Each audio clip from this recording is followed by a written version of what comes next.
All right, hello everyone. Bonjour tout le monde and welcome to Concordia University's fourth space. Thank you so much for joining us for creating content for video games. I'll be passing it over to our panel for introductions in just a minute. But first, whether you're joining us in person or online, welcome. We wanted to let you know that we're streaming to YouTube Live from Fourth Space, which is located on unceded Indigenous lands here in Jagé, Montreal.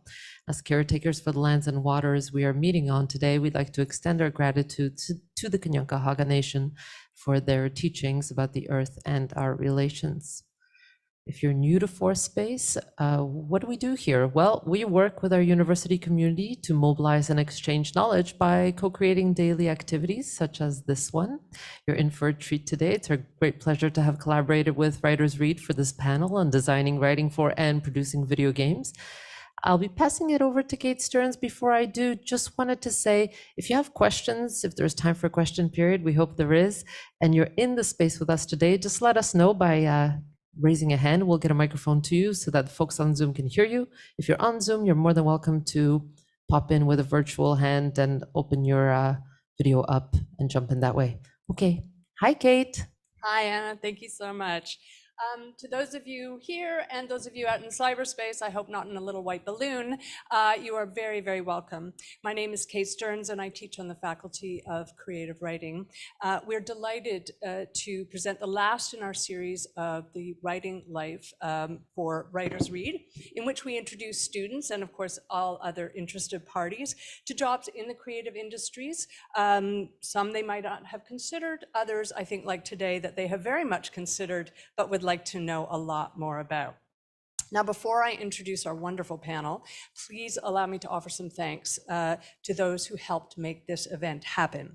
First and foremost, Dean Seacott and the Faculty of Arts and Science, who so generously fund Writers Read. My invaluable friend and partner in crime, Stephanie Bolster. Together, we've had to fill the very formidable shoes of Sina Karas, who was on leave this past year, but I'm delighted to say that Sina will be back and in the saddle next year and is already planning a year of wonderful events. Certainly neither Stephanie nor I could have managed this year without the stellar contributions of our Writers Read assistants, Fab Pilon, who is over there, and Paz O'Farrell, who in fact is doing double duty today as moderator and as birthday girl. So perhaps we could just say happy birthday, Paz. Thank you very much. Thanks also to our fearless and unflappable administrator, Olivia Ward, her assistant, Julia Clark-Comboat, and last but very far from least, a huge thank you to Jacqueline, Anna, and everyone here at Fourth Space. What a joy to collaborate with you all again. Now, before turning to the main event, I want to just briefly mention that the last event of Writers Read will be taking place tonight, in fact. We have two exceptional poets, Liz Howard, who will, I'm very happy to say, be joining our creative writing faculty next year, and Julianne Otak-Bitek, who teaches at Queen's, and they will be reading tonight at 6 o'clock in the EV building next door to us, EV 1.615. So if you are available, I know that will be a wonderful event as well. But I would like to now, of course, turn to today's event and very briefly introduce our four panelists. Maze Longboat is a Senior Partner Relations Manager with Unity Technologies and served as Skins Workshop Associate Director with Aboriginal Territories in Cyberspace and the Initiative for Indigenous Futures from 2019 to 21. He holds an MA in Media Studies from Concordia University, where we are, of course, now. His master's research examined Indigenous video game development through the production of his own game, Terra Nova, an award-winning cooperative platformer with an interactive narrative. And I do look forward to understanding what I just said by the end of today. That would be wonderful. I will also add that his enthusiastic response to participating in this panel was instrumental in making it happen. So thank you very much. And indeed, he brought Osama Darius to us as well, who is a lead content designer at Blizzard Entertainment and when not on sabbatical, teaches game design just down the road from us at Dawson College. Additionally, he co-hosts a lively podcast called The Habibis, in which three game developers drink some good Arab tea and discuss a wide variety of topics, including Nick Cage. Osama is especially committed to giving a voice to marginalized people and causes, and he was instrumental in co-founding the Montreal Independent Games Awards. And we turn to Jill Murray, best known, for her work on Shadow of the Tomb Raider, The Big Con, and a few Assassin's Creeds. In past lives, Jill studied theater production, was a web developer, and published 2 YA novels about breakdancing teenagers, and really there can never be too many novels about breakdancing teenagers.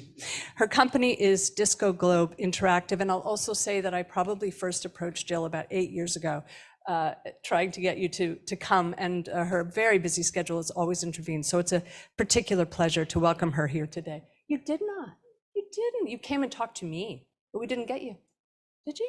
No. We'll talk about it. I'm getting old, my memory is slipping.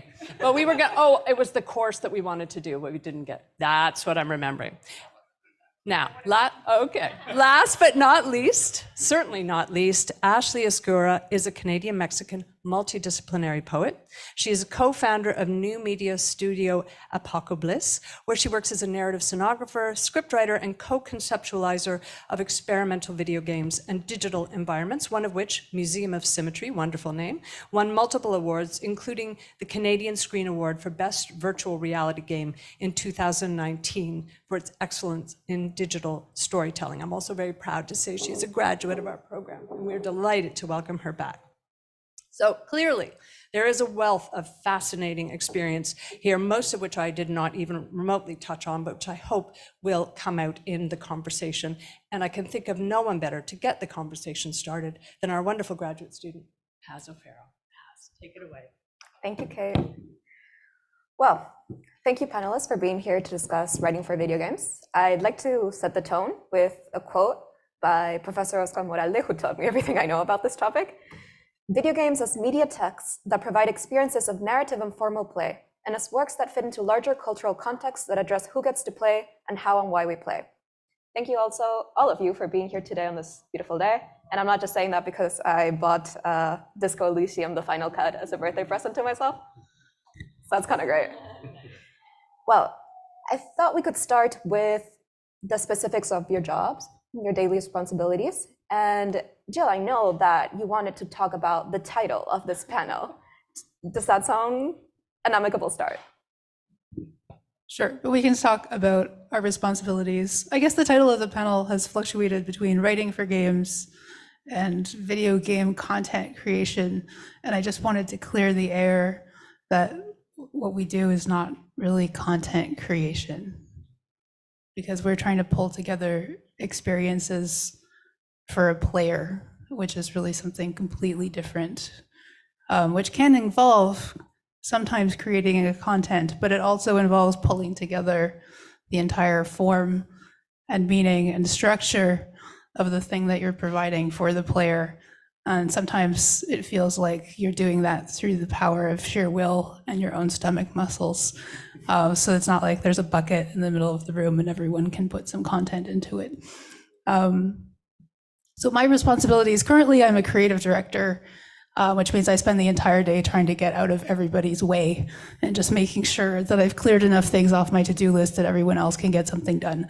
Previously, my background is more in writing and narrative design, so that can be anything from creating design documents to writing to research. But even in that role, really needing to understand what all of the other people on the team are doing and what their jobs require so that I can plug myself in to their routines and make sure that the player has everything that they need to understand, not just the story that is being like told through the game, but also the story of how the player experiences the game. Yeah, so I'm the co-founder of Apocalypse Studios with my main collaborator, Paloma Dawkins. And seeing as our work isn't specifically like a 9-to-5, like most of the work I work on is project-based, but we just so happen to be at the beginning of a new game that we're working on. But I'd say like the work that I do generally as a writer of these games is a lot of conversing. We have a lot of conversations in our group about the world we want to build and what we want people to feel, and we flesh out a lot. There's a lot of imagination that happens in lots of our meetings. So I talked to all the members of our group, and then I tried to bring it all down to earth through language and trying to synthesize all of these very abstract concepts into something very simple. From there, I do quite a bit of character development. I spend a lot of time thinking about these characters we create and how to animate them and what they're saying. And yeah, my main role is trying to synthesize all the things we talk about and make really interesting stories from them. Hello, yes, hi. I'm Maze. Currently, I'm a senior partner relations manager at Unity Technologies, just down the way in Point St. Charles. So I've been at that role for 2 years now, and then I guess I would consider myself out of the content, quote unquote. We'll put big scare quotes around content.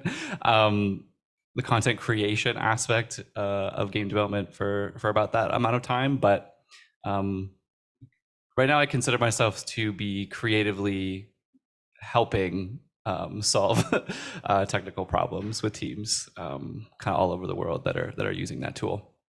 But before I did that, I was a graduate student here at Concordia. I was in the media studies program. And for my master's thesis, I chose to go the route of making a game and using my own experience of making a game to kind of lead the research down a road of like, what does it mean to create as an Indigenous creator? And I had to write a bunch of content for that game too. So I feel like it's a viable route if you're looking to get into making things, to like tie your studies to making things. And I feel like that will be my contribution here today. So yes, hello. I have been a generalist game designer for the last 15 years in the industry. I've had many different roles, re-specialized a few times as UI designer, economy designer, narrative designer, systems designer, name it. My current role is content designer, which is a term that nobody understands. I still get poked from content creators online asking me how I broke into Blizzard as a content creator, but I'm not a content creator in that sense. So we don't make videos and play games, which there's nothing wrong with. That's just not what I do. I've worked at other studios before, like Warner Brothers and Ubisoft, like bigger studios, and I've also worked at really tiny studios that you've probably never heard of, making all kinds of different entertainment, such as in-flight entertainment. You know, when you're in an airplane and you're trying to sleep and someone's poking the back of your seat because they're playing a game. I'm sorry about that. That was my fault for a couple of years. So yes, big games, small games, and different roles. My current role, really, I think a better title would have possibly been lead mission designer, because most of the content that we're creating are like missions, activities for the players to do, quests, if you'd like. And my job involves really being the glue between a lot of different departments. We come up with different activities that the player wants to do, and then we check with the systems team to make sure that these are things that we're going to have support for, and we check with the narrative team to make sure that this is a story that we do want to tell and it fits into their cohesive story, like their overarching story. So there's a lot of back and forth, a lot of working with a lot of teams, and I love people, so that's why I gravitate to this role. Well, Sam, I think you may be well positioned to kick us off with the next question, actually, because you mentioned working for small studios and working for bigger companies. And, you know, before I even moved to Montreal, I knew that it was a video game city. You know, it was a special effects city. This was everything that was happening there. Then I got here and I found out it's the only city I've ever known where people can pay their rent by being poets, too. And there's just a lot of artistry and independent game development happening in as well. And as Kate mentioned, you helped with the Independent Game Awards. So could you tell the people here today a bit more about the difference between those two modes of, you know, working with games? Yeah, well, we can speak for hours about the differences, but I'll try to sum it up a little bit. You really, when you're working on small companies, you usually have to wear more hats. You do more things. And I love wearing hats, both literally and figuratively. And part of that is you're not going to have just one role. Like generally, when you're working at a big company, depending on where you are in the organization, you tend to have to specialize in a thing. Like I know one of my friends worked on the Far Cry brand at Ubisoft for a decade working on barks. Do you know what barks are? Maybe I'll explain. It's like when one form of bark is when you approach an NPC and they say something because you trigger. There's a trigger volume around them. They detect your game state and then they say something. Those barks, that system Looks like rain today. Sorry, say again. Looks like rain today. Yes. Or welcome to our village. Or I really need to go to the bathroom. Or whatever other barks you could have. That. I know a person who did only that for 10 years on only one brand.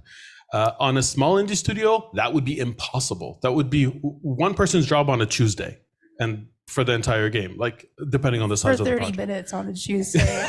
For 30 minutes on a Tuesday is more accurate, absolutely. So it's really that. Like when you're working for a smaller studio, you're going to have a long list of responsibilities. And because of the nature of the job, you're not going to be able to deep dive on a lot of them.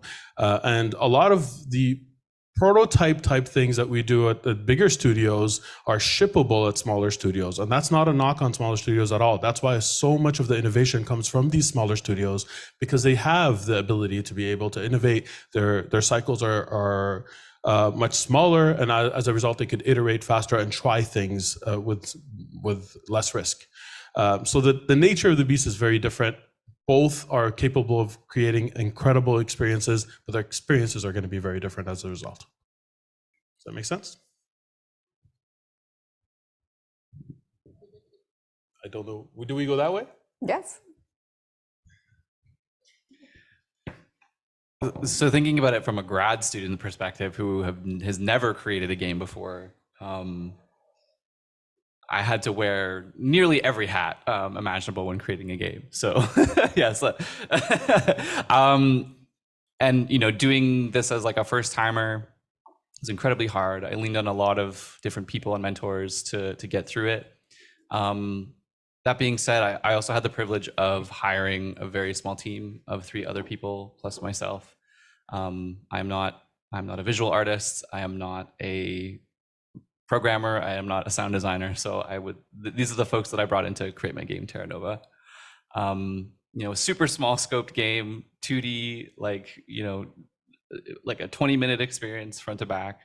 But I knew I could write dialogue, and I could kind of envision a story and direct a project, essentially like taking over the producer type role.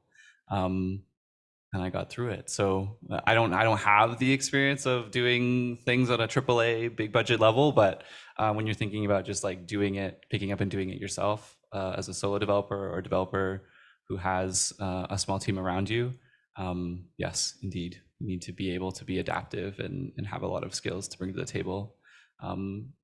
It's also like a great proving ground to really get to know yourself as a creative too. Like through that creative process of making a game, I realized that maybe I'm not actually a creative in a traditional sense. Maybe I am much more passionate and talented at identifying and solving problems from a strategic minded perspective, and not necessarily like doing the actual editing of lines of code to solve like a problem directly, but to support the people who would be able to actually do that.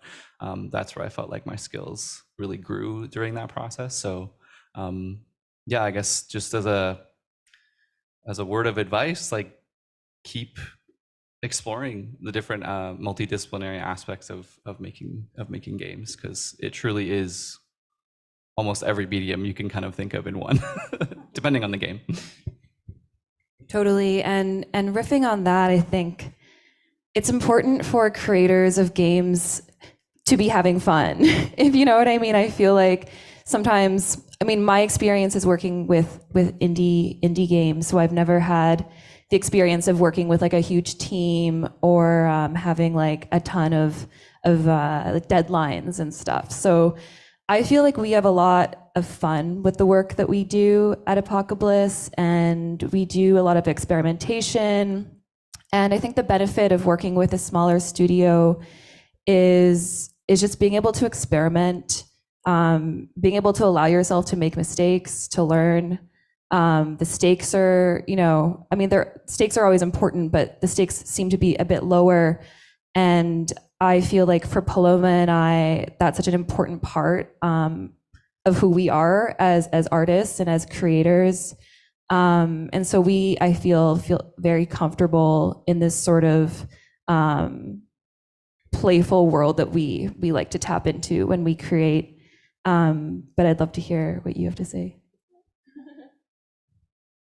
I have noticed something changing in the last few years, which is really large publishers either acquiring or hiring whole smaller studios to build more games for their existing IPs, but demanding they be of a higher quality than they would normally ship for an indie product, which is attractive to a lot of senior devs who have burned out on AAA.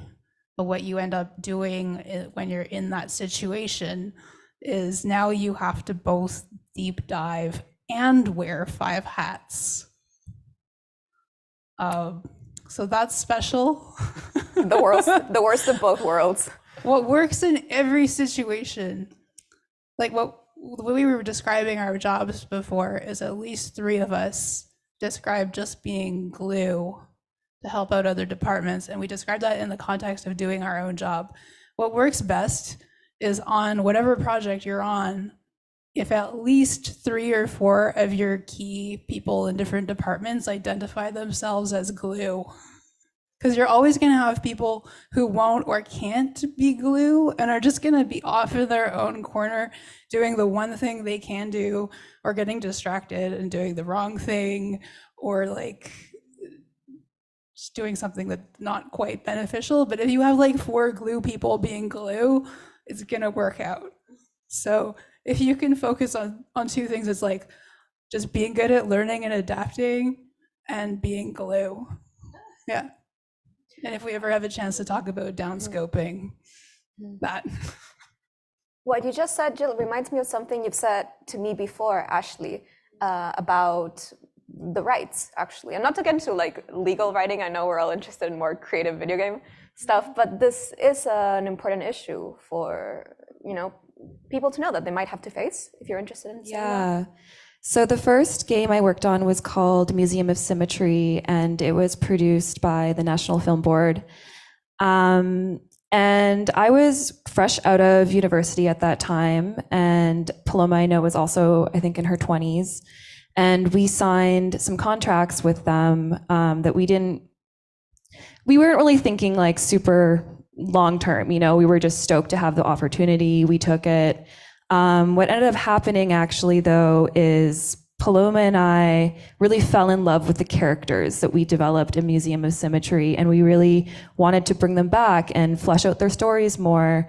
But what happened is in the contracts we had signed, we'd actually signed away the rights to use those characters, which was really devastating for us, honestly, just because they were truly ours, like we had made them, we imagined them.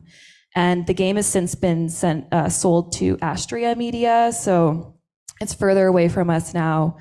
So it's a frustrating situation, but it's actually what encouraged Paloma and I to start Apocalypse, which is still a very young company. We really just want to own the rights to our characters and our creations. But we had to learn that the hard way. That's often the case. Osama, I know you have a lot of thoughts on downscoping. Always downscope. Every project. Okay, so teaching at Dawson College, every single student thinks that they understand downscoping when you explain it to them, and then overscope. And that's not just a student thing. That's definitely a dev thing.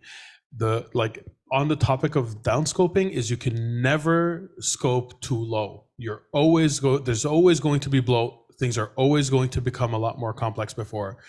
So I don't know the audience, and if you have people here who haven't worked on games before, but if you want to start working on your own little pet project, think of the tiniest thing that you could possibly make and make half of that. And plan to make it in 4 times more the time than you think it'll take. And you'll probably be a little bit late. That's just how it works with games. And I'm sure you have a lot to say about that too. When I was in theater production school, our lighting teacher in first year, Shalom Dolgoy, shared something that I've never forgotten. And he said, like, when you're planning a project in theater, but I think this works for just literally everything. He's like, think about how long each individual component will take. Add it all together. Add 40%, and then double it. And I like that math. That will keep you safe, I think, a lot of the time. No one wants to do it. Everyone will look at that and go, no, and just forge ahead. But then at some point, when it comes down to cutting at the least comfortable moment of production, you can think back to that and be like, no, wait, I am justified. That's fair.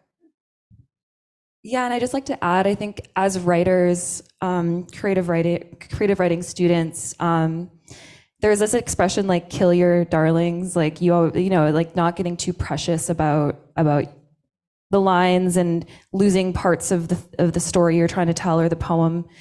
That was like one of my biggest shocks, I think, about working in games, specifically VR, is that we had scoped out like a ton, like way more than we had needed. And we ended up having to cut, like, I think honestly, like 70%, which is something, you know, as a newcomer into the industry, I really didn't understand, but I actually like really loved it. I found I learned a lot about being a writer through working in games. And yeah, it's a simple, like so much goes into like the creation of the world, but you don't get to really see it in the end result. It's all like sort of embedded into the game itself.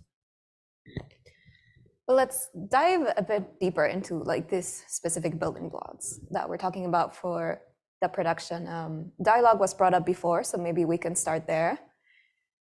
It gets a bad reputation, you know? Like I've left movies before and people are like, oh, that was a horrible script. It was like video game dialogue. And it's like, some of the most beautiful lines that I have seen in my life have come out of the mouth of characters before, or maybe just not even beautiful writing, but just so in character. And so I'm wondering how, as a personal approach, you tackle and build dialogue. I know we have a variety of works for this. I'll just start by saying I'm not a writer. I have had lines that I wrote that shipped, but that's not the same thing. They were intended to be placeholder lines. So I set up missions, and I've written barks before, and I've done things. I've written descriptions of items and things like that, but I'll never refer to myself as a writer. So I'll defer to the experts. Did they work? They worked. So are you able to describe why? Why? Yes, actually. Okay. So there's one thing I could say is that I'm pretty happy with my barks writing. And generally, specifically if it's about NPCs that have like a personality, a background or something like that. And the way that I usually approach this is I write way more lines than I need. And then I try to figure which line can only this character say. And if I find one of those, then I stick with that. But I don't throw away the other lines. I put them in a giant Excel sheet so that I could refer to them later, because sometimes the creativity doesn't come and you're like, oh, okay, I got this big repository of other things I've written before. And I try to do the same thing later when I have to write a bark for another character and say, from these, which one would only this character say? And I find that's because I'm not a good writer, I just do the brute force approach. That. He says he's not a writer. You just described a good process. Yeah, it's a process that you do when you can't come up with anything good at the beginning. That's a good process. A writer needs a process. Yeah. You just described a really good process for writing barks. The only thing I would add to that is when I'm writing barks, like let's say you have to write 500 lines and they're split up across 13 events, and it's like for 6 different random goons that will speak at any time. I will just like, in my head, I will give each generic person a personality. So then I'm not thinking up 6 variations each time. I just have to write the overly optimistic guy, the pessimistic guy, the guy whose feet hurt, you know. I have my 6, and then it's really easy to go through the iterations. Otherwise, no notes. That's very validating coming from you, Jill. Thank you. So maybe I'm a mediocre writer. I'll get to you in a second about that. Yeah, what do I want to say about this? I mean, maybe I'll just explain a little bit about what it was like to write for Terra Nova, which was the game I mentioned I made for my master's. And writing was the thing that I really took upon myself, because I felt like the type of story I wanted to tell, which was like this expansive exploration of first contact between like indigenous people and colonizers in the future, but from a perspective of from an indigenous perspective, because, well, an indigenous perspective yet balanced perspective. I really felt like this was a game that was like trying to represent me as a person. My dad is Mohawk from Six Nations. My mom is, you know, French Canadian from here, and it just felt like I needed to make something that I knew about, and it was just like this experience of being mixed.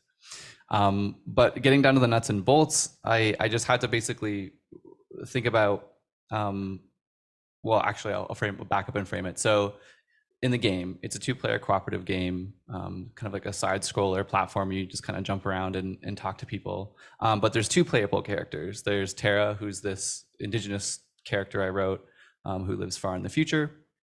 And Nova, this young, plucky spaceman who, you know, they're kind of formed this like dual identity within the game itself. And so, you know, these characters are very different. They both carry their own like unique perspectives. And when framed in the overarching narrative of like first contact, I really needed to like play that out within my own like psyche as I was writing these characters too. So, what ended up happening was Merdad, the technical director, basically wrote this tool within Unity to read a Twine file, which is basically like an HTML. And so I was familiar with Twine, so I just like jumped in there and basically created like this hyperlinked branching narrative within that platform, and then imported the exported file into Unity, and Unity was able to read it and create this like multi-option dialogue between the 2 characters. So that was really cool. It was very accommodating as a writer in that moment, as someone who wouldn't know how to create a tool like that. But I felt like it was a really like natural way for me to work and like get those 2 dualist but also overlapping perspectives into that experience.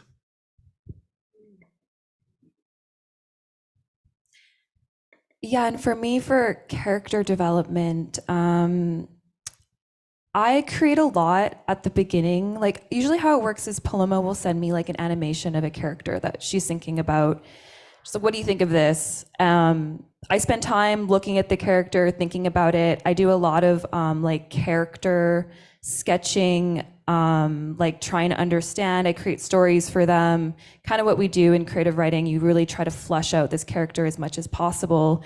Even if they're only going to say like 2 lines in the game, I think that this is something that I really care about, is, yeah, just really getting in there and trying to understand them. But one technique that I started using the first time with Museum of Symmetry, and I've continued to do that, is I remember I sent a draft to Paloma, and she had commented that all the characters kind of sounded the same. And that was actually something that I felt a little like insecure about. This was like my first time writing for games. And what we ended up doing to help, at least in my mind, differentiate between the characters is assigned different zodiac signs to each character, which like immediately kind of created this like whole world and identity around them. And it's something that I continue to do to this day. And I think it's like, Paz, I know that you also said that you do this in your writing. So it's a really cool trick. I don't know, it helps me kind of differentiate between the different characters. I feel like maybe one thing I can add to what's already been said is just for things that are not systemic dialogue, which is what we've been mostly talking about, but we do also have more traditional scenes sometimes in games. Oftentimes when people bump on a line of dialogue, it's actually because the scene is poorly constructed. There isn't actual drama happening in the scene. For example, you have a scene that's just made of two characters talking about another character, and there's not actually any tension, or there's no dramatic event happening between them. So there's nothing substantial for them to be talking about. And so the lines they're saying come across as kind of goofy. And there's not really much you can do to write your way out of that other than by cutting the scene and having an actual dramatic event happen there.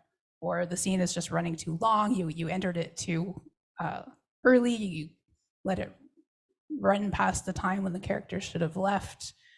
So if you're having trouble with dialogue, you can always stop and just concentrate on something else. Look at how your scenes are built. Focus on your strengths and other things that you can control.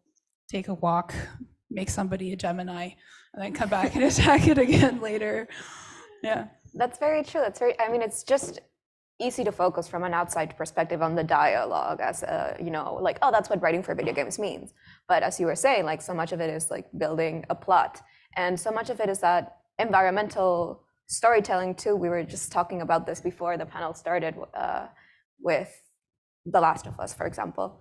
And I'm interested to hear more about all of these as we go along. But there's also, I think, an interesting tension that's kind of unique to video games as a medium, which is the amount of player agency that you afford them in these narratives in those three different ways. Like, do they have different dialogue options that will change the outcome of the story? Is it, again, environmental storytelling where they just have to look to find the little details? Is it et cetera, et cetera?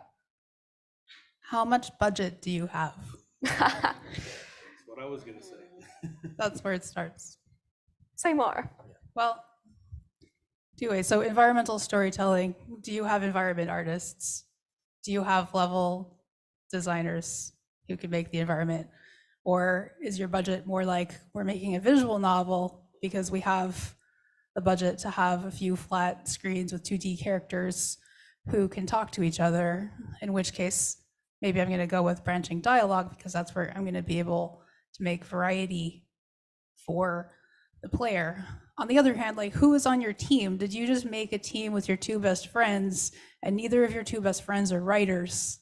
In which case now it's super expensive to have branching dialogue. So a lot of the time, the choices we give the players have a lot to do with the DNA of our team and our funding and all of these other factors. And it's also, who is your player? What do they want? And player agency doesn't only come from the dialogue. I think one of the most interesting narrative games I'm playing right now is Marvel Snap. Yep. No dialogue, just cards. So it's a more complicated question than just looking at, like, do I give them branching or no? It's like, well, let's start with how much money you have. Comes down to that. That was a wonderful answer. I was going to touch on some of those points to add to that. How much story does your game need? Like, a good example of this, if you go back, I'm going to date myself now, but an old Tetris game that came out on the GameCube, I think it was called Tetris World, gave character and personality to the blocks and made them come from different planets and gave you this whole background story about them.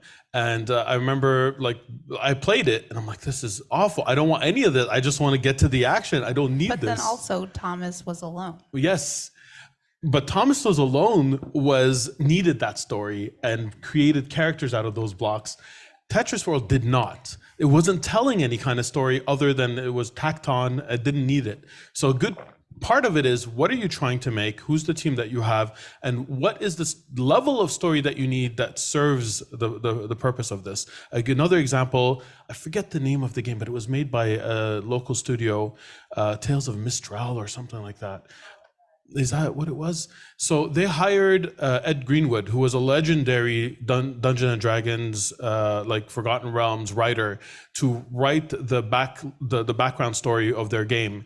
And this was made in the form of a whole bunch of, like, exposition and dialogue form at the beginning of the game that lasted a really long time. And what they found through their metrics is that players were skipping that completely. And then if you look at the other approach where Elden Ring hired George R. R. Martin to write the lore, and their approach was like, we want you to embed everything that we create with this rich narrative, but we don't want that level of exposition. Which one was a better approach? Both of them did the same thing. They hired a legendary writer, legendary depending on, I don't know when someone becomes legendary, but by their own admission, a legendary writer. And they had them write background story, but the exposition was completely different. The process that they went through was completely different. And one, in my opinion, served the game much better than the other. So really, how much story do you need? How much story does your game need is a very important question. I'm going to relate this back to Terra Nova because as a student, again, first timer, I failed miserably at this, absolutely miserably. I really wanted the game to have branching dialogue that would actually like impact the final outcome of the narrative. Like, would the colonizers that came back to Earth, even though they had left thousands of years before, would they settle, or would they wage war, or would they just pick up and leave? Like, these were the kind of the main three, like, I guess, story endings I wanted to write. But because of budget and resourcing constraints, limitations, I needed to scope down. And basically what ended up happening was I created faked interactive narrative where to progress the dialogue you would choose an option, but it wouldn't do anything. It would just play the next thing. So I had to write it in a way that was really awkward and gave the illusion of choice, but there was actually no choice. It was very sad. I was very disappointed, but I wasn't disappointed because I graduated. I was able to show something and be proud that something had been done, even though behind the scenes I was just I couldn't shake remembering all of the things I wanted to add. So going back to that de-scoping conversation we were having, and going back to resourcing, and then actually like execution and what ended up happening. Can I add something to that real quick? You shouldn't feel bad about this. Like, this is done on every project that has any kind of branching narrative. Like, Telltale games are the perfect example of this, where they give you the illusion many times that the story is actually branching. Such and such will remember this, but they really won't. And a lot of times what it does is it branches for a short period of time and then collapses again. They always find a way to bring it back, because otherwise it would be impossible to make that game. Otherwise you would have to be making 25 games, depending on how many times you're branching. And that's just unfeasible. So you were just ahead of the curve, my friend. Yeah, you need to do that sometimes. You have your major choices, and then you have the little ones that are just to let you express yourself. When you're outside walking, a lot of those buttons to let you cross the street are just to give you something to do while you wait, so you don't walk into the street. It's okay. And yeah, let's add on that note, like, I have had so much of the same experience where so much of what you've created actually doesn't necessarily make it, or you can't do it because of budget or whatever. And I think for my experience as a creative writer, like, I was so used to just having like infinite space of the page, infinite space to make up stories. And as writers, I feel like we do benefit, traditional writers who publish books and whatnot. We just have so much space to work with, kind of infinite. And games, if you're interested in working with them, I feel like they will really teach you to be really refined and specific. And you're going to have to make some like really important decisions that you don't usually have to make in other writing practices. I mean, there are page limits, but I mean, like, in the end, it's kind of up to you. Like, your book can be 50 pages or it can be like 300 pages. So it depends, it depends. But I mean, there are limitations, but I just feel like my experience working with games, there were way more like restrictions on me as a writer, which I had to learn how to navigate. Yeah. Well, speaking of those hard decisions, sometimes I'm sure that when you're crafting a story, you have to deal with what it's going to be like to put the player in a difficult situation. And today we're having a lot of conversations about these topics. So I'm wondering how you approach just difficult topics in games in terms of how to do it effectively and how to do it responsibly, or what you've been told. Maybe you talk about this in your courses. Terra Nova, no? Well, honestly, this is not usually something that falls in my domain. I know that we hire sensitivity writers to make sure that we're approaching any topic that we don't have firsthand experience in. And we hire people who did go through that and make sure that we're not misrepresenting it. As far as I know, that's how it's handled, but it's usually something outside of my expertise. I don't know, Jill, if you have more experience with that.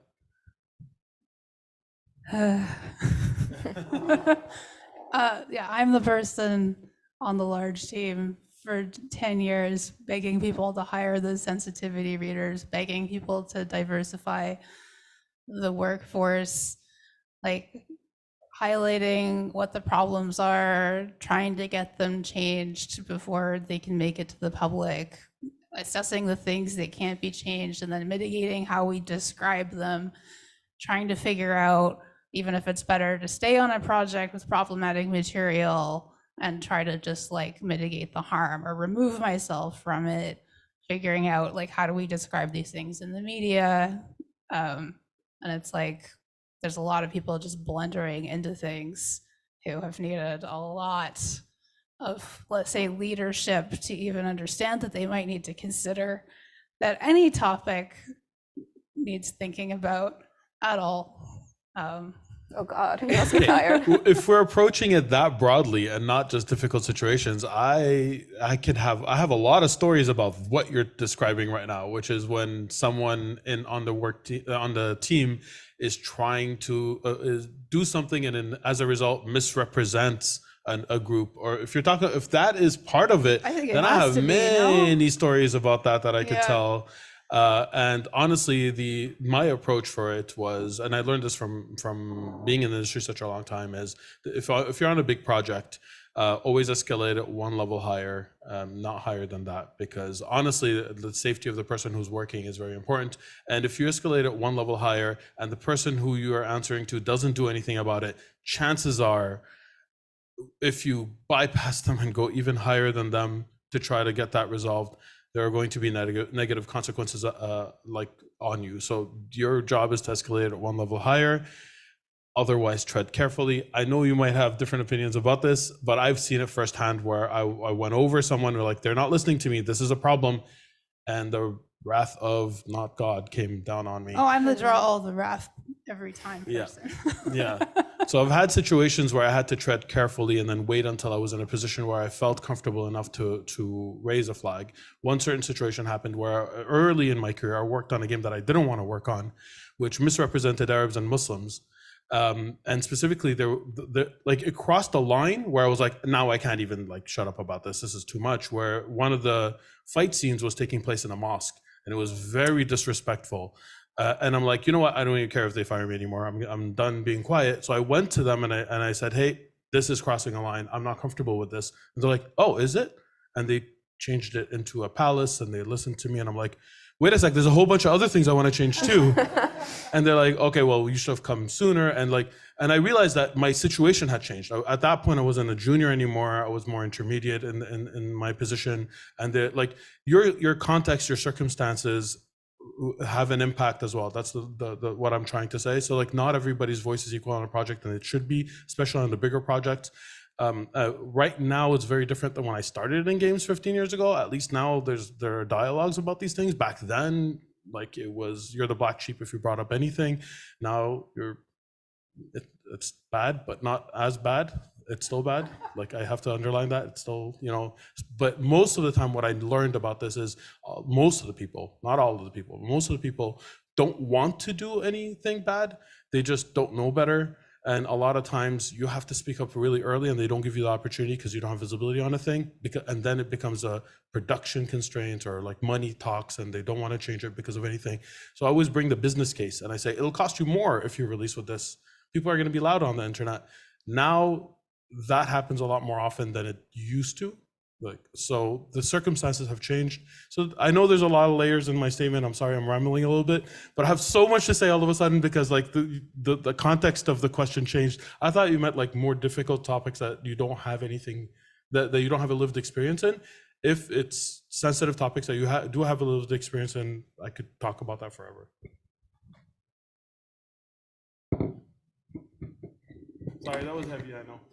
No, I mean, that's if you're just going to make the content that it's easy, just go talk to someone who knows about it, hire the right people, consider not making it because it's not yours. yeah, and you're totally fine. You know, you went into like my second question, so in fact, you were just being a bit psychic about it. Miss, did you want to say something? Let's go. Let's do the second part of the question. Oh, okay. Well, it was just a little bit about this and, you know, the representation of identities a little bit with avatars and customization or RPG, personal philosophies, challenges, results. Any stories that you could care about this and what you said about how much it has changed in the last couple of years. It's just sort of been broached, but I'm interested to hear what else has to say. Yeah, I'll jump in here. So when I do talks on my work in Terra Nova in particular, I always like opening up with just my journey with Indigenous representation in games, because I feel like that was what kind of led me to actually like studying this as like a subject. Not necessarily like the representation visually or otherwise, but also like who are making these games, why are they making them, you know, both Indigenous and non-Indigenous. So I always point to like World of Warcraft as like this pivotal moment in my early life growing up where you know, there's the Tauren race and you can play them and they're very much like the Hollywood Native American stereotype of like, you know, wearing buckskin and feathers and they roam the plains and worship, you know, this earth goddess, et cetera, et cetera. Super problematic, not good. We know who made those images and wrote those stories, and they were not Native American or Indigenous people. But as like a 10, 11, 12-ish year old person, I just could not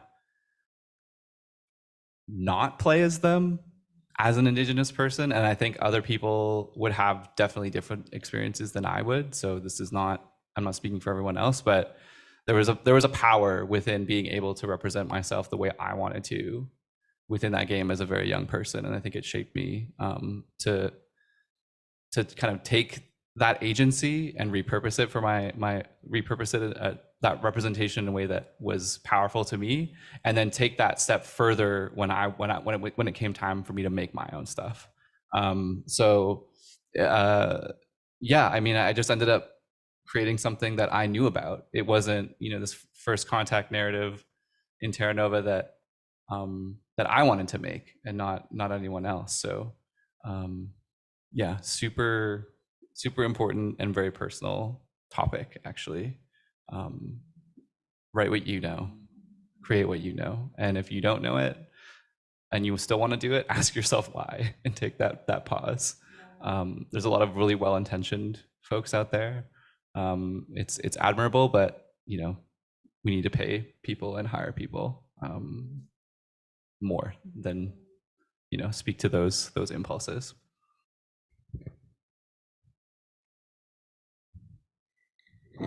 I'm just trying to think about what I have to contribute to this. The characters we work with aren't like representations of reality, or like we don't have like people in our games. So we have lots of like creatures, and we work with lots of natural elements. The whole premise, I feel like with our stuff, we really want to create environments for people to feel good in, environments that people can be present within. I know lots of times video games get this rap where people go and to spend time to distract themselves.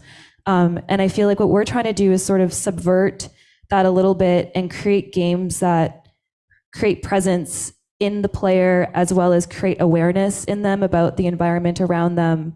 Because I think the end goal for us is that we want people to leave the creative work that we do feeling more connected, or being able to connect better with other people or with the world around them. And I think there's a great responsibility in all art that we create to be good and not to, to cause any harm. And yeah, I think I can add that, as well as, yeah, like so much of our work is environmental by nature, especially like the new work we're exploring. And I think that we're trying to create work that isn't perpetuating the toxic systems that we live on a day-to-day life in our real lives. We're trying to create these sort of speculative futures where things have maybe gone a bit better than where we're at right now in the real world. So I'm not sure if that's explicitly answering your question, but that's what I have to contribute. No, I think it does. And it also reminds me to ask you about another changing shifting part, that's the rise of VR that I know that you're working in, and I'm interested if you feel like in the last years the demands of your job have changed, if you've had to encounter this, or the writing process has changed in any sort of way. I really like working in VR. It's a super exciting medium. The first time I worked on VR, the process was that we were pretty deep in the process at that point when we actually started like programming into the VR. Like we had developed the whole story. But the way that it worked was I would show up and I would get into the VR set and they would play the scene that they had developed over the last few days. And then I would sit there and I would have to come up with dialogue. So I worked like in tandem with the technology as opposed to creating for the technology, if that makes sense. I was like working alongside it. And it's VR is just an incredible technology. I think that, we have my thinking around VR is that we, again, going back to, I don't want to recreate reality with the work I do. I just think that VR, you see so many people just recreating reality, like museum VR and whatever. And I think it's such a great tool to totally create something alien and different and something that people have never experienced before. So I'd like to see way more of that. I'd love to hear about if you guys have any experience in. I've worked on 2 VR games actually in the past. But to answer the question more broadly, I feel now compared to when I started, one of the biggest things that's changed is how much is changing.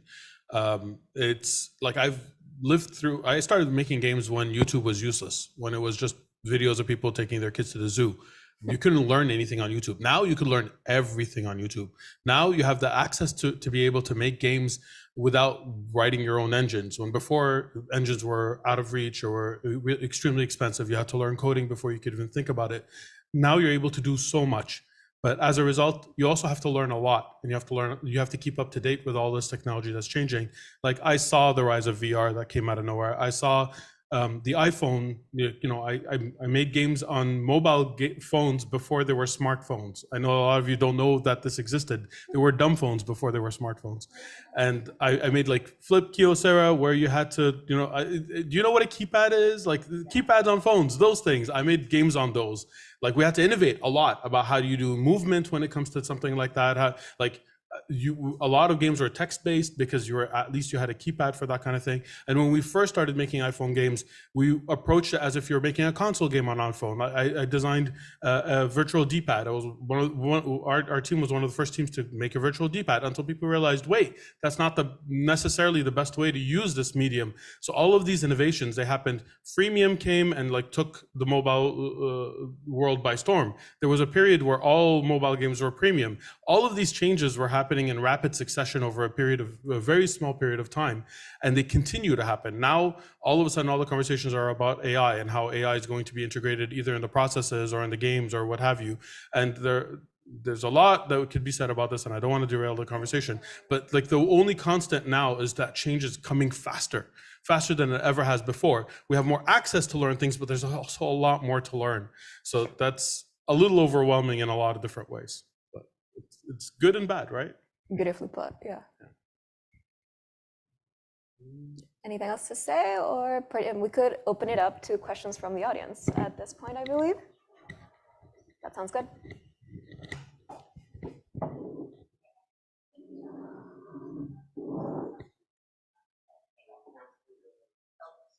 A microphone is on the way, don't worry.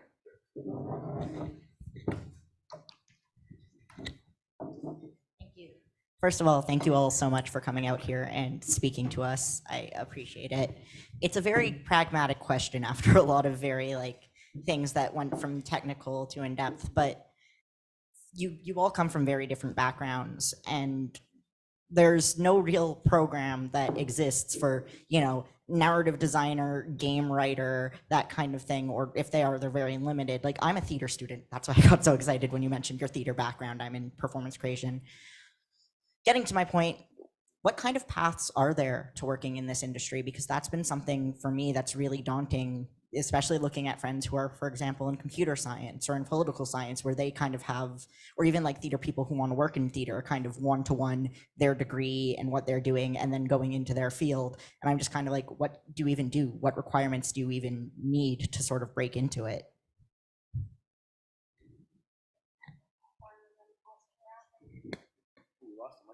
Yeah, well, it's in the audience. Okay, so there's a couple of components to this.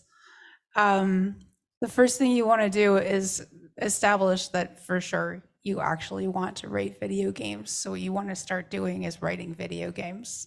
And you can do that in tools that are readily available, like Twine or Ink. I think even like Unity and Yarn Spinner, even some of the engines like Unity and Unreal are starting to have really good plugins. I think the Unreal plugin is called the Narrative Tool. It's really good, sorry. So start doing that and playing around and see if you really like it, because otherwise this is a really deep hole to throw yourself into.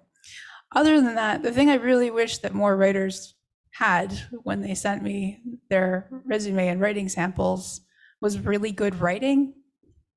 And I feel like people get so caught up in trying to break into the industry that they're not working on their solid skills as much as I would like to see.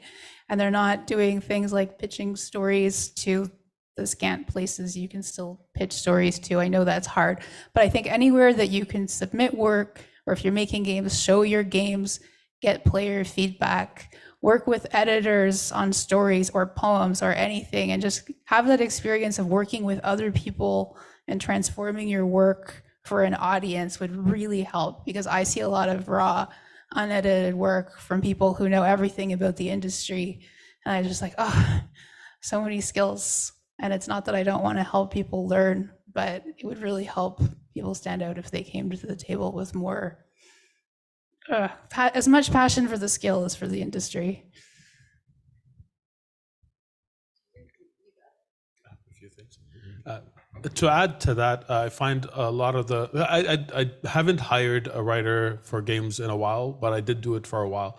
And one of the things I found is that a lot of especially people who haven't worked in the industry before, they have a misunderstanding of what their role would be as a junior on a bigger team, and they're oftentimes writing huge giant plots and settings of like a game they would like to make, almost like they're pitching a movie to a studio. And I'm not saying there's no place for something like that in your portfolio, but what I was looking for is someone who has the ability to write the little things, because that's generally what the juniors are going to be doing on the project. Are they giving me descriptions of weapons? Because those are really difficult to write after 5. And then you're like, okay, I need a 6th weapon. What, the frosting sword of fire? No, that doesn't work. Like those kind of things, like give me lists of barks, as I mentioned before, and also show me something interactive. Like having a dialogue between two people is one thing, but as you mentioned, like in Twine or whatever, all those are branching, have a lot of choices that lead to different things. And the other thing you could keep in mind is that anything that you do that's creative is going to help your portfolio. The focus should be on the role that you want. But if you have other pages of other creative things that you did, whether it's songwriting or even like, media, like any kind of art, I don't know, you made a statue out of macaroni, whatever it is, all that is helpful to show that you're creative and you think outside the box and you're able to create in different ways. Include that, just make sure the focus is for whatever job you're applying for. And it's okay to apply to different jobs. Like, let's say, for example, there's a writing job and a more traditional game design job and a more narrative job. The only thing you have to keep in mind is they have different gatekeepers, and gatekeepers have a hard time projecting. You have to make it as easy as possible. So if you do, I know it's more work, but I highly recommend having different CVs, different portfolio pages, because people are not going to do the work for you. And it sucks that I have to say that, but that's the truth. People are going through a million CVs. A lot of times the first gatekeeper is an algorithm that checks for words. Yeah. So like, honestly, this is a trick that I learned. If the job posting misspells a word, spell it twice, once the correct way and once the way that it's spelled on the job posting. They'll increase your ranking on the algorithm and get it to be seen by the second gatekeeper, which is a recruiter.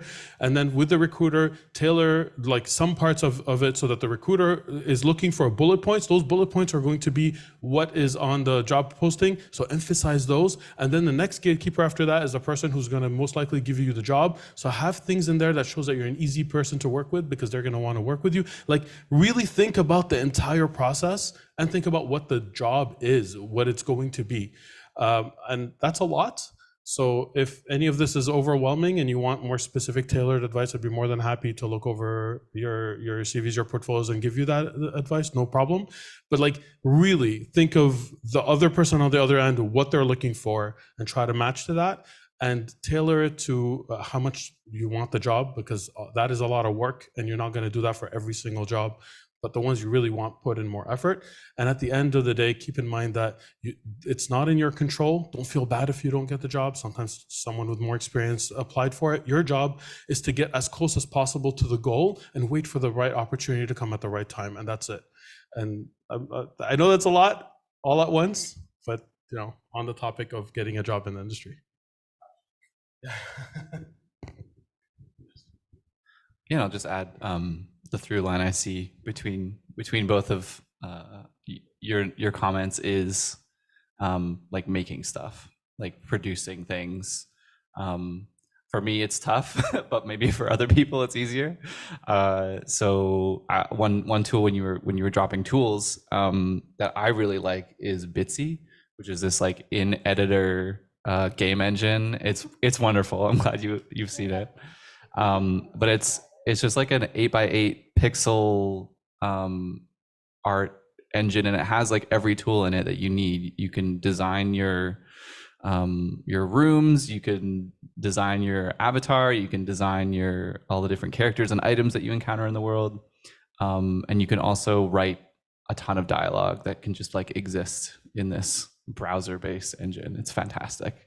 So definitely recommend that tool as well to kind of like get a good overview of like all of the different aspects, or all of the main pillars of making a game is kind of like in that one little tool. It's lovely. Bitsy, and it's like if you search it, it's on itch.io. I'll just add that these are all amazing examples of how you can get hopefully employed in the video game industry. But I will just add that I think it's just super important to be yourself and to make the work that's important to you, because it's just so important to cultivate your own voice. And I'm a bit of an anomaly, and I sort of accidentally ended up in games because my collaborator Paloma was really in love with my poetry. And so I think that the way I got involved in it, and it was actually just through expressing myself and putting my work out there and seeking places to publish it, because that is actually what led me to Paloma, that would led me into games. So I just will also add that these are way more tangible ways to do it, but I will just say like your art and the way that you're expressing yourself in the story that you and only you can tell is the most important thing, for sure. I just remembered, I also You hear a lot of advice aimed at young people about how to make themselves more accommodating to the labor market. And I just want to make sure that you also know that you need to have boundaries. You need to be really good at saying no. And this will carry you through your career. The people with the best career growth are the people with the best boundaries. And you have to be able to know when something is not for you. You have to recognize that an attitude of scarcity won't help. Anything that's going to make you tear down your peers is bad. Anything that's going to make you feel terrible about yourself, that's going to make you destroy your health, it doesn't work. I'm like probably too much of a contrarian. I described before how I do go above my superiors' heads and set myself on fire for various diversity issues, which is very inadvisable, but that is something that I'm known for doing, but it does let people know who I am.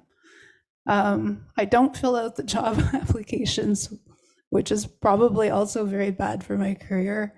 I say no to a lot of IPs just because I'm like, I'm not going to be able to maintain that serious tone for that long. So no, I'm sorry, I won't work on your project.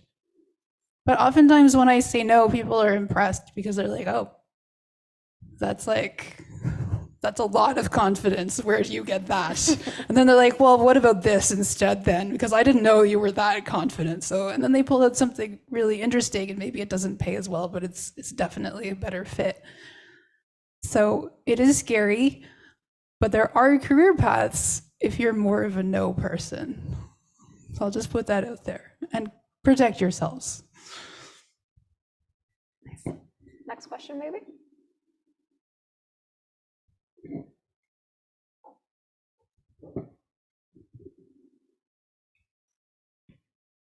So I feel like this is the question that inevitably comes up in a panel like this.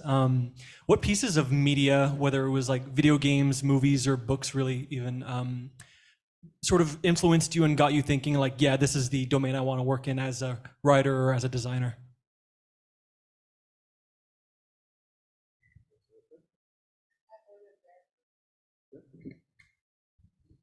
So I was a novelist before I wrote video games, and to be a novelist, I uninstalled all of the video games from my laptop because now I know I have ADHD. At the time, I was just like, I can either be a novelist or I can have video games on my computer. So I uninstalled everything, including Solitaire and Minesweeper. So like 10 years later, when I'd finally pulled off being a novelist, and I didn't know what I wanted to do with myself anymore, and I started playing video games again, it was like entirely new to me that this was even a thing and how much they'd changed in the intervening decade. And so I was halfway through Mass Effect 2 when I was like, hey, there's a lot of text in these. Someone has to be writing all this. So I literally was like, oh, it could be me. I could go do this instead of developing websites. And so I did.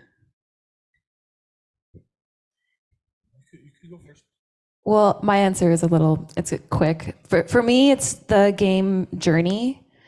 I love the vibe of that game, and I love that it tells a story with literally no language at all. I think it's a true, it has so much important symbolism in it. The red cloak and the end is just amazing. So I'm super inspired by like the vibe and the ethereal nature and this sort of, yeah, I am a huge fan of Journey. Yeah, the scarf. Yeah, for me, it's this game, at least from my decision to pursue Indigenous video game development as a topic of study for my graduate studies. It was Never Alone, which came out, I think, in 2014. And it's about this young girl and her fox friend who like set out on a quest to save her community from this never-ending blizzard. And Terra Nova takes a lot of inspiration from it as like kind of like a two-player cooperative game, but it's all in the Inupiaq language with which the studio collaborated with as a partner. So that was kind of the first time I saw an Indigenous community like actively working on a game that was also very well, I guess, or regarded in the industry as like a cultural game, quote unquote. I can say a lot of things about the production structure and like how that game was set up, and the types of like collaboration versus ownership and cultural knowledge versus profit and stuff like this. But it was definitely an inspiration despite some of the complexities there. So I'm not going to answer your question directly, but I'll let you know how I got into games. I've been making games since I was really young, like 9 years old. I remember when I was maybe 10 years old, I asked my dad to bring home a empty pizza box, and I made a board game inside it. And I thought it was super clever because it was both the board and the box, and you just got to close it. It was like a pop-up. It was not a fun game, but whatever. I enjoyed the process, and I would make games like for all my life. Eventually, I started making maps for other games. I went to study political science. I won't tell you the long story of that. I studied actually at Concordia. And after that, I worked as a shipping agent for a little while and didn't like it for reasons I won't go into because it's too long. And then I became a freelance graphic web designer because when I was 14, I read a book of how to make websites in 21 days. And I read it over the weekend and started making websites for my dad's business and my parents' friends. And that taught me Flash, which taught me how to make my own Flash games. And I made a lot of really bad Flash games, but I loved them because they were mine. And the reason I thought that I can make games is because one of my friends who was Palestinian became a game designer. And all of a sudden, even though I've been making games since I was young, something clicked in my head and I said, oh, wow, that is something I can do. So that's why having people like me and like not like the normal people the typical people who've been making games for a long time in these positions and being visible is so important, because then other people will be able to see them and something will click in their heads as well. Because I literally had a portfolio already. I had already been making games, and the thought that I could be making games professionally never crossed my mind once. So that's what got me into making games. I could tell you about all the games I loved before that, but none of them had the same effect as seeing someone like me get the job. I also made Flash games 10 years earlier. I never associated it with video games. Right? Really weird. Hey folks, we actually have a question here from someone on the Zoom named Maxime. And Maxime asks, has there ever been a case where you have developed a modern game without any considerations to the outside world? Or at the very least developed ideas with the explicit goal of pleasing only your own ideals and perspectives?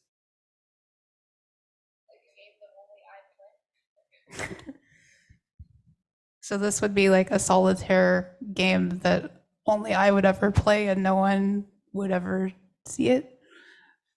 That's an interesting art idea. Like I could design a game just for me and then get up on a stage with my back to the audience and play it. Or I guess anybody could watch me play it, but they would just be watching me play the perfect game designed for me. Or I would force my friends to play it, but they would have to pretend to like the same things I like. Like the answer is always going to basically be no, unless we do that situation, because every game is made for a player, and a player is by definition not you. So it depends who you want to play your game. That's my answer. I'm currently working on a side like a board game project on the side, which I have zero intentions to monetize, but I do have the intentions to finish. So it's not just for me, like you said, but because I want to play it with other people. It's a 4-player game, but it's not for a broad audience. I'm creating characters that I like. I'm making mechanics that I like. It's a game for me and whoever is like me and will enjoy it as well. And I'm finding that creatively so liberating, because in my day-to-day, it's very different. We think of a player type or multiple player types and we make games for them, because that's how the business of games works. And growing up as a kid, I kept saying, I made these bad games. They were great for me. They were exactly what I wanted them to be. And I wanted to get in touch with that again. So yes, I do that, not on a professional level, because you're not supposed to do it on a professional level. You're not making games only for you, but for side projects all the time. That's how I approach it.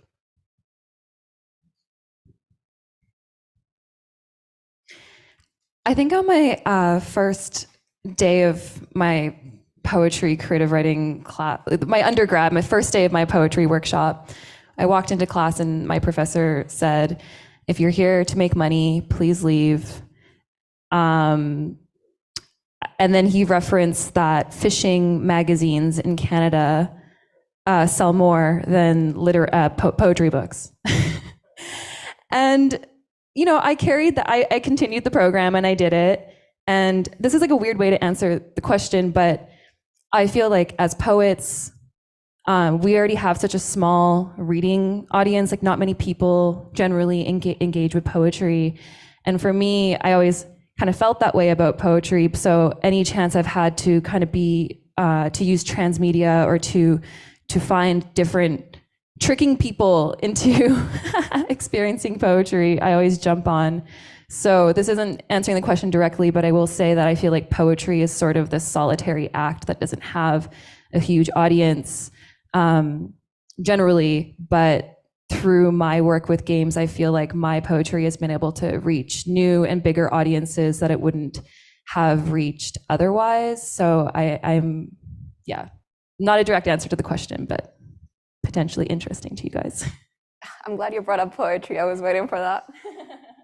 Yeah, and I haven't done it personally, to the question asker, but I could see making a personal game that you don't share with anyone, that you only put into what you want to have in it, could be a very like therapeutic, self-soothing process, or maybe self-enraging process, depending.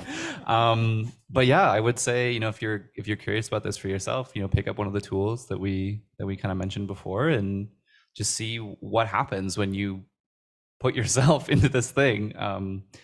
Yeah, I think that'd be a really, really interesting exercise for sure. But kind of going back to what Osama was saying before, it is a bit of a contrarian question, because so often games are, made by creators who design for players who are explicitly not the people creating them. So it's very, very interesting dynamic, right? We hear a lot about the just player reactions or feedback to creators. So The other reason it's complicated is that if the game is for me, I didn't have to lift a finger. Somebody else made me the game, and I just get to play it. We have another question in the back, it seems. Hi, thanks for this. I'm finding this super valuable. You don't get a lot of like insight into this world, so I feel super lucky to be here. For those of you who have worked on other creative projects besides video games, like if you have an idea for like a story or a world, but you also love video games, how do you decide which stories / worlds to turn into video games? Like, how do you know when a creative idea should be a game and when it shouldn't?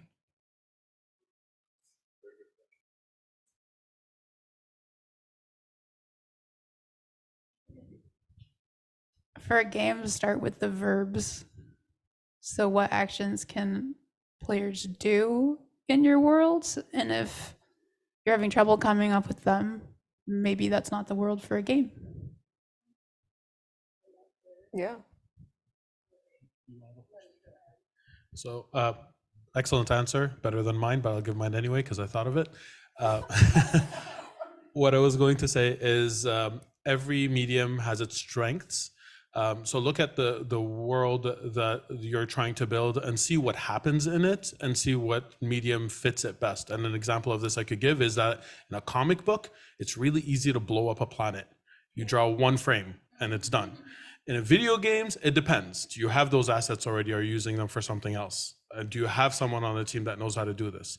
In movies, same answer. So basically, look at what it is that happens in your game. Verbs is even better because games are interactive. And if you have a lot of verbs, then games is the answer. But look at what happens and what is the best way to explore that. If it's heavy dialogue, then even comics is not, because it's just like dry panels of just two characters with big word bubbles. Maybe film is the best medium. If there's a branching dialogue that you need, then games obviously, because it has an interactive layer. So really, like you can have a world, a setting that can fit multiple different mediums, but what's a story you want to tell? What's the experience you want to give? What does that fit? Which medium fits best?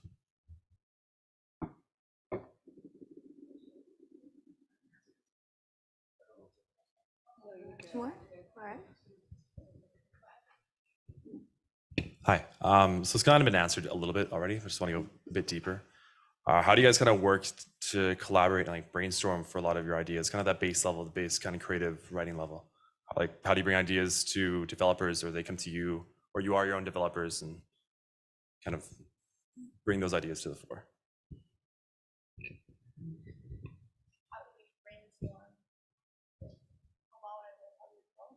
If you bring the question to the developers, do you develop your own thing, like the pitching process, it seems like? I love with brainstorming, asking questions about the world is great. Like, ask as many questions as you can possibly think, and try to answer them. That's what we spend a lot of our time doing at Apocalypse. We will literally just sit down and talk about the what ifs and ask, like, is there gravity on this planet? Like, just ask like every question you can possibly think of. I think that's a really great place to start for brainstorming. And it's really fun if you can do it in a collaborative group as well. Like, I love escaping like my brain and getting into my collaborators' brains and listening and trying to figure out a way to create worlds that is representative of all of our ideas is also a really beautiful practice. But yeah, ask as many questions as possible.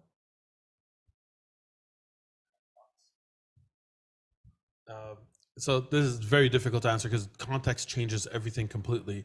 But the best creativity in my experience comes from constraints. So like you have some kind of goal, some kind of directive, and then you work within that. Because one of the dangers that happens if you don't do that and you brainstorm, people will go all over in all different directions and you're just wasting your time. So a good trick to have for this is have someone who's impartial there to kind of direct the conversation.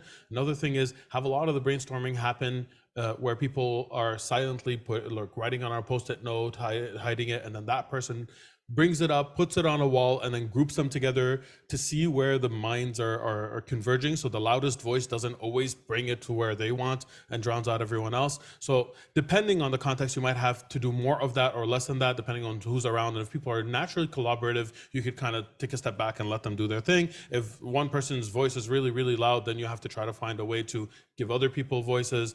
But all of that through constraints. What are we actually trying to accomplish? Are we getting closer to our goals? Whatever those goals are. And if you're brainstorming constraints, then that's a different story altogether.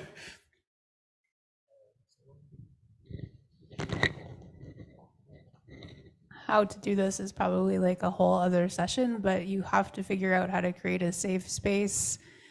And I think you have to let people run and just say lots of things that don't work and put them on the board and let people go until a spirit starts to develop in the room that is really oftentimes very silly. Often the best ideas come after the silliest ideas. I think it's really fun to talk about how annoying the constraints are. Some of the best ideas come out of mocking the constraints, which is something I do even in my own writing. I will write my anger at the constraint into the writing and then realize that that is exactly what the character would have thought too. It's fabulous. Yeah. I think we have time for one more question. Did you have one? Yeah, I have another question. This is mostly a question for Jill. Sorry, I forgot your last name because you've worked in theater before, but in theater, there's the role of the dramaturg who is like does a lot of research, does a lot of background info. Is there an equivalent in video games? Because oftentimes video games do have that sort of dramaturgical legwork that's done, but I doubt the role is called video game dramaturg because we don't even call it dramaturg in theater half the time. So is there a role for that? And what would you do if you wanted to do that kind of work in video games? Probably suffer a lot. Already done. It's if you are that person and you find yourself on a video game, then you are doing that work. But one thing you need to understand about video games is no one is reading anything, and it's very frustrating. So things exist when they're on the screen and when you're telling people about it and acting things out and showing them pictures, and it's alive during a meeting. And then other than that, it's just documentation in a folder. I love research. It's lovely to know for sure that everything you're doing in a game is backed up by something. It's nice to know that all of the art references are based on something solid. I think there are a couple of people who would call themselves dramaturges in video games, but these are like people who've done their PhDs and are very specific, and I don't think they can just like count on always doing that. So you could start your own thing. Maybe imagine a setup like you guys, like Ashley has, could accommodate something like that. You probably want to forge your own path and be your own weirdo as much as possible. And you're going to need to promote the idea of like what a dramaturge is and why video games wants one. I've known a few people who burnt out completely just on the idea that video games need editors. Like they tried to make that a thing and they now work in some other industry. I love it, don't get me wrong, but embrace the hard path. I'm not sure if I'm correct about this, but I think there may be something called like narrative scenographer. It might not be like a formal like term in like the industry, but I do hear that term being thrown around, narrative scenography, but I'm not sure if that's helpful. I say you should do your thing and do what you're passionate about and create.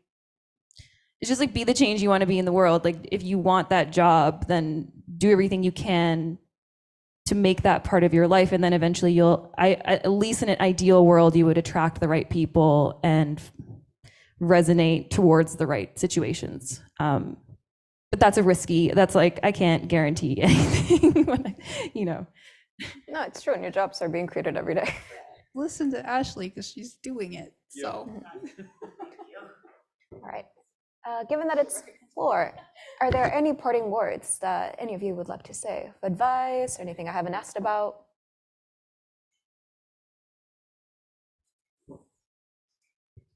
Jill, I love what you just said about be your own weirdo, because I feel like we're all weirdos, we're all individuals. Be the strange you want to see in the world, exactly. I think that's a really nice place that I'll just leave with, because I identify that like that. Like I think what we were talking about before about the industry and some of the pitfalls around just how it operates as this machine of I don't know, production and profits and crunch time, you know, on productions. I think that carrying with you in a sustainable way, like your niche, like the thing. Oh, I don't know how to articulate it, but like being yourself is the only way that you could really do anything sustainably, I feel. So to get to that point is something I think we should all strive for, by being weird and strange. I like the note we're ending in. Perhaps that's the ideal, especially lots of wonderful, creative, strange, beautiful students here. And I know that they're joining with me in saying thank you so much. What a wonderful conversation, a perfect representation of the point of the Writing Life panel, which is to marry the creative and the pragmatic. And you are all wonderful inspirations for the students and for me today. So thank you all very much for coming and for being part of it. Please say thank you. All right. All right. Thank you all for coming, and to you out in the ether. And we hope to see you at the Writers Read event tonight. And if not, then certainly we will hope you join us next year for a new series of exciting events. Thank you all very, very much. And thank you to Fourth Space again for wonderful collaboration. Thank you. Bye. Oh, you can find all of the panelists they're all on Instagram. And if you go onto the Writers Read Instagram, they've been tagged. So be sure to follow their careers.